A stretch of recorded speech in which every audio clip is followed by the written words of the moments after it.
Do you feel like you might need a hug? The episode last week on lockdown trauma connected so strongly with people, and the overwhelming response seemed to be that people really want more human connection from a wider number of people than they're able to see at the moment, which made it a really good week to speak to Meg Pippin. Meg is a really warm person, but she's also an expert in organisational culture and organisational design, and she shared her thoughts with how to build stronger connections with people through our screens. There's that paradox that it's informal, and yet we have this square that you and I are looking at each other on, that other people will be seeing us on, and it's a physical and mental and emotional boundary. And I think there's no space in between. There's a tiny black line between our two squares, and if you use that as a metaphor for relationships at work, there isn't any time for that playful stuff. People sort of breathe into me saying, before we jump into the work, what's something that's going well at the moment? You know, what's going on for us? Maybe a check-in, often focusing on something that is going well. There's a sort of a breath that gets taken where people are suddenly being released from, we've got an hour to get a solution to make ourselves more effective.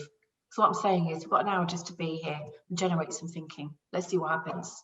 It's like, you know, the most senior of people are having to hold so much. HR directors dealing with thousands and thousands of people, furloughing, reorganising work, and it's huge pressure for people. So the most senior of people are just really, you know, working so hard, holding a lot of anxiety, but, you know, their own anxiety, they're already human beings as well. What we don't know, Christine, is we don't know what potential is not available to us through all of the unexpected things that happen when you come together with a person. So let's say, for example, I was feeling really sad or something. Over here, I can mask it. I can put my lipstick on, you know, can spray my hair and put a smile on and feel great.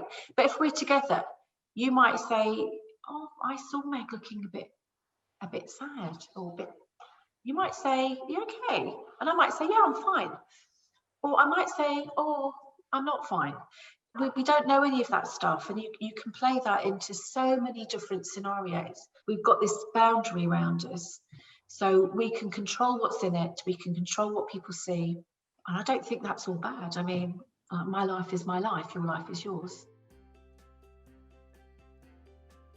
I think it was John Amici said, I can't remember, but I think it was him. He said, look, think about it like this. We're not working from home. We've locked ourselves in our home to save lives. It's all feeling a bit hard. And it is, and I don't mind if this goes, it is fucking hard. And we need to recognise it's hard for everybody. And when things are hard, what do? You cut a little bit of slack. You just loosen the tightness of the rope. You just recognise our human experience is what makes it worth being alive.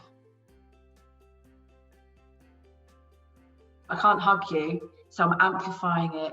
I'm setting up emails and meetings by saying things like, in much anticipation, or with love, or things that I might not normally do.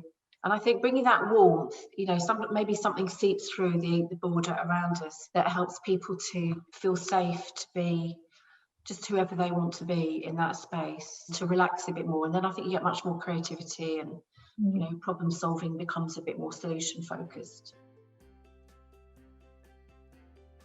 Keep testing things out and keep trying, and recognise that we're in a unique space. You know, we're still living our mundane lives, you know, make tea, wash the clothes, clean the floor, chat with the children. We still do all the things that we normally do, but we're actually in a very unique time. I hope that it will be the sort of thing that people look back on. I think there's something about being sort of staying in what's happening now in its fullest way. I love talking to Meg. She always makes me feel warmer and better, and I hope that she does you too, especially if, due to either new rounds of lockdown restrictions or the sense of half-term crashing so fast into the kids just going back to school, you're feeling a bit overwhelmed and either isolated or perhaps just feeling that there's too much to deal with work and home. If that's the case, then I urge us, myself included, to all think about those small moments of pleasure that we can create, whether it's a walk on the beach or down to the river, whether it's a trip to the forest, whether it's a takeaway dinner or phoning someone that we haven't spoken to for a while. I wish you a really good week, and I'll see you on Friday.